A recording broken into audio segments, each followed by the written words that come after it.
Hello everybody.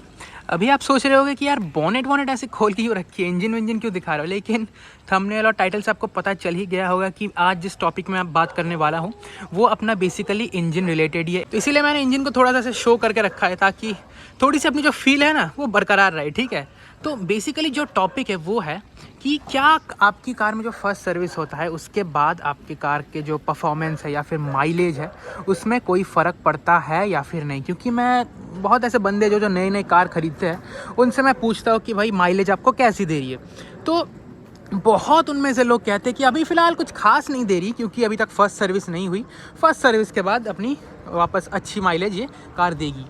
तो but बहुत लोग ये भी कहते हैं कि फ़र्स्ट सर्विस में तो अपना कुछ चेंज होता नहीं, कार की जस्ट वॉशिंग होती है, रेगुलर क्लीनिंग और जो अंदर से चेकअप वेकअप वही होता है, कोई रिप्लेसमेंट कुछ चेंज नहीं। तो माइलेज में फ़र्क कैसे पड़ता है, ठीक है। तो इसी जो डिबेट कहीं ना कहीं बनता है लोगों के बीच में कि क्या फ़र्क पड़ता है या फिर नहीं, तो उसी को मैं जो मिथ वगैरह है उनको मैं ब्रेक करने वाला हूँ। क्योंकि अगर मैं उन लोगों को ये पॉइंट बताता हूँ कि कुछ चेंज नहीं होता, फिर भी कुछ लोग कहते हैं नहीं भाई तू गलत कह रहा है, हमारी कार में तो माइलेज बढ़ गया है फर्स्ट सर्विस के बाद, ऐसा कैसे हो सकता है। ठीक है, तो मैं दोनों जो पक्ष है उनके पॉइंट्स को पेश करने वाला हूं और फाइनली मैं वर्डिक्ट देने वाला हूं कि कौन सा पक्ष सही है और क्या माइलेज सच में इम्प्रूव होता है या फिर नहीं। ठीक है, तो सबसे पहले बात करते हैं जो अपनी फ़र्स्ट सर्विस होती है वो कब होती है।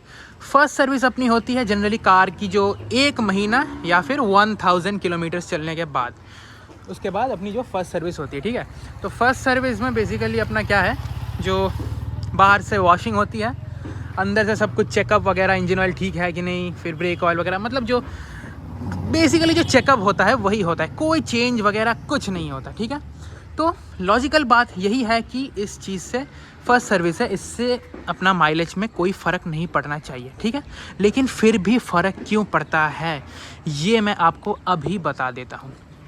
अगर आपका जो कार का मैनुअल है उसको अगर आप ध्यान से पढ़ते हो, ठीक है, तो अभी तो इसमें बहुत सारे पेजेस हैं, मैं आपको एग्जैक्ट वो पेज नहीं दिखा पाऊंगा कि किस में वो लिखा है, लेकिन आप पढ़ना इंजन वाले सेक्शन में, तो वहाँ पे क्लियरली मेंशन्ड है कि आपकी जो कार है उसकी रनिंग जब 2500 से 3000 किलोमीटर कार अपनी चल जाती है, तो उसके बाद इसका जो इंजन है पूरी तरह से खुल जाता है। मतलब नई कार में इंजन थोड़ा सा, मतलब कैसे, अब सिंपल टर्म्स में अगर मैं कहूँ तो थोड़ा सा, मतलब क्या कहते हैं, फुल पोटेंशियल पे नहीं चलती, थोड़ा सा जाम वगैरह रहती है। लेकिन 2500 से 3000 किलोमीटर जब भी आपकी कार चल जाती है उसके बाद इंजन जो है फुल्ली फ्री हो जाती है, उसके बाद अपनी टोटल पोटेंशियल में, मतलब पावर के लिहाज से देखो, पिकअप वगैरह या फिर माइलेज, उस हिसाब से ये चलती है। ठीक है, तो देखो फर्स्ट सर्विस अपना जनरली 1000 किलोमीटर पे होता है और जो अपना इंजन खुलती है वो 2500 से 3000, मतलब फर्स्ट सर्विस के कह सकते हो 2-3 महीने बाद ही आपका इंजन फुल पोटेंशियल पे चलता है। तो कहीं ना कहीं वो टाइम पीरियड कोइंसाइड करता है। ठीक है, तो उसी से कुछ लोग ऐसा अनुमान लगा लेते हैं कि फर्स्ट सर्विस अपनी हो गई इसीलिए अपनी कार बेहतरीन परफॉर्मेंस दे रही है, बढ़िया माइलेज दे रही है, लेकिन वो बात नहीं है। बात यह है कि अब आपका कार का जो इंजन है वो खुल चुका है, इसीलिए आपको बढ़िया माइलेज मिल रहा है। इसमें सर्विस का कोई हाथ नहीं है, सर्विस में तो जस्ट क्लीनिंग वगैरह साफ़ सफाई हुई है, सिंपल शब्दों में कहूँ तो ये आपकी इंजन खुली है। सेकंड जो पॉइंट है वो मैं आपको बताता हूँ, वो है कार की ड्राइविंग हैबिट। देखो जब आप कोई नई कार खरीदते हो तो आप उसका जो इंजन का बिहेवियर है या फिर कार का जो, मतलब एक्सेलेरेटर, क्लच वगैरह, उनसे आप उतना यूज टू नहीं हो। मतलब बिल्कुल नई कार में आपको पता नहीं चलता कि किस आरपीएम पे कार बढ़िया माइलेज देगी या फिर किस आरपीएम पे आपको पिकअप बढ़िया मिलेगा, या फिर मतलब किस गियर कॉम्बिनेशन एंड आरपीएम में आपको दोनों का बैलेंस मिलेगा। ठीक है, वो नई कार में नहीं होती। इसीलिए शुरू में हर एक कार में आप देखोगे कि जब आप कोई नई कार खरीदते हो आपको उतनी बढ़िया माइलेज नहीं मिलती, क्योंकि नेचुरल बात है, आप भी ह्यूमन हो, आपने पहले इस तरह की कार नहीं चलाई तो आप यूज टू नहीं हो, इसी वजह से आप वो परफेक्ट कॉम्बिनेशन ढूंढ नहीं पाते। आप कहीं ना कहीं एक एक्सपेरिमेंटल स्टेज में रहते हो जहाँ पे आप तरह तरह के एक्सपेरिमेंट करते हो कि किस आरपीएम पे, मतलब इंजन नॉइस कैसी कर रही है, माइलेज कैसा मिल रहा है, फिर परफॉर्मेंस कैसा मिले। ठीक है, लेकिन वो भी कहीं ना कहीं 1 से 1.5 महीने के बाद आपको आदत लग जाती है। जब आप कार को बहुत चला लेते हो, एक ऑलमोस्ट 1000 से 1500 kilometre I think more than enough है एक कार के बिहेवियर को समझने के लिए, एक कार के इंजन के बिहेवियर को समझने के लिए। उसके बाद आप समझ लेते हो कि किस तरह आपको बेस्ट एक मिक्सचर मिलेगा, अब क्या कहते हैं, परफॉर्मेंस और फ्यूल एफिशिएंसी का। तो उस हिसाब से आप एडजस्ट कर लेते हो और उसके बाद आप ऐसे ही चलाते हो जिससे कि आपको बेहतरीन परफॉर्मेंस और माइलेज मिले। तो ये भी एक जो टाइम पीरियड है फर्स्ट सर्विस के बाद ही कहीं ना कहीं आप कह सकते हो आता है। तो ये जो दोनों फैक्टर्स है, एक है अपना इंजन का खुलना और आपके कार को अच्छी तरह से समझना। अभी एक कार आ रही है, मैं ज़रा साइड कर लूँ। नहीं भाई, काफ़ी जगह है, निकलनी तो चाहिए।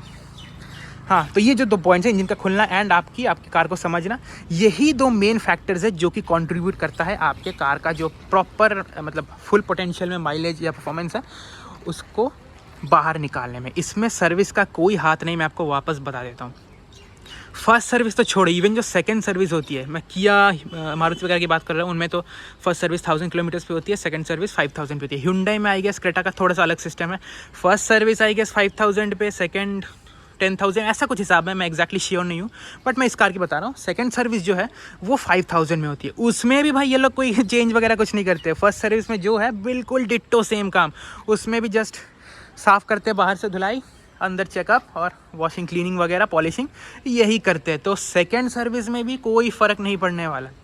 जो अपना थर्ड सर्विस होता है 10,000 किलोमीटर या फिर 1 साल जो है, उसमें अपना इंजन ऑयल वगैरह ये सब चेंज होता है। उसके बाद आपको थोड़ा सा परफॉर्मेंस में फ़र्क लग सकता है, क्योंकि उसमें वाकई में चीज़ें चेंज होती है। उसमें आप फील करोगे कि हाँ, कार थोड़ी सी पहले से ज़्यादा स्मूथ हो चुकी है और बढ़िया सा अपना चल रही है। ठीक है, तो बेसिकली यही मिथ था कि क्या फर्स्ट सर्विस के बाद आपकी कार में जो माइलेज है बढ़ जाता है या फिर नहीं। मैं सिंपल शब्दों में यही कहूँगा कि हाँ, फर्स्ट सर्विस के बाद आपका माइलेज बढ़ जाता है, बट वो सर्विस की वजह से नहीं बढ़ता। वो जो मैंने 2 फैक्टर्स बता दिए, कार का इंजन का खुलना और आपका कार को समझना, इन 2 फैक्टर्स की वजह से आपको फर्स्ट सर्विस के बाद अपना जो माइलेज है बढ़िया मिलता है, क्योंकि कहीं ना कहीं वो कोइंसिडेंटली वो टाइम मैच कर जाता है। ठीक है, तो अगर आपको ये वीडियो इन्फॉर्मेटिव लगा है तो प्लीज़ लाइक करना, और अगर आपके पहचान में कोई है जो ऐसी बात करता है कि फ़र्स्ट सर्विस के बाद जो माइलेज वगैरह उनको बढ़िया मिली है या फिर मिलने वाली है, तो उनको ये वीडियो ज़रूर से एक बार शेयर कर देना,